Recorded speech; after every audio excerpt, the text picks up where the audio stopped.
आसमान तुम्ही जय देव जय अजितदादा देवा. जय देव जय अजितदादा देवा. आमच्या आता तरी शिरूरचा विकास व्हावा. जय देव जय अजितदादा देवा.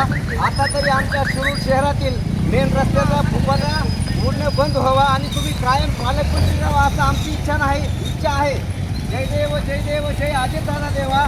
या शिरूर शहरातील प्रत्येक नागरिकासह प्रत्येक व्यापारी अक्षरशः या फुपाट्याने परेशान आहे. आता तरी तुमचं आमच्या शिरूरवर पालकमंत्री या नात्याने लक्ष असू द्यावा. जय देव जय अजितदादा देवा.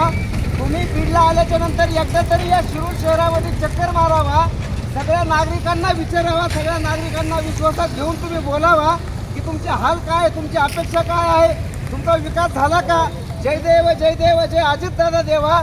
तुम्ही या बीडचे पालकमंत्री कायमचे राहावा, पण आमच्या शिरूर शहराचा विकास व्हावा. आणि या शिरूर शहरातील जे नागरिक आहेत ते अक्षरशः फुपाट्याने त्रस्त झालेले आहेत. तुम्ही एक बार ज्यावेळेस बीडला येताल तेव्हा नक्कीच तुम्ही आमच्या शिरूर शहरामध्ये आलं पाहिजे. शिरूर शहराच्या नागरिकांना विचारलं पाहिजे. शिरूर शहराच्या नागरिकांना विश्वासात घेऊन तुम्ही विचारलं पाहिजे. जय देव जय अजितदादा देवा. आता तरी आमच्या शिरूर शहराचा विकास व्हावा आणि तुम्ही कायम आमच्या बीड शहराचे पालकमंत्री राहावा.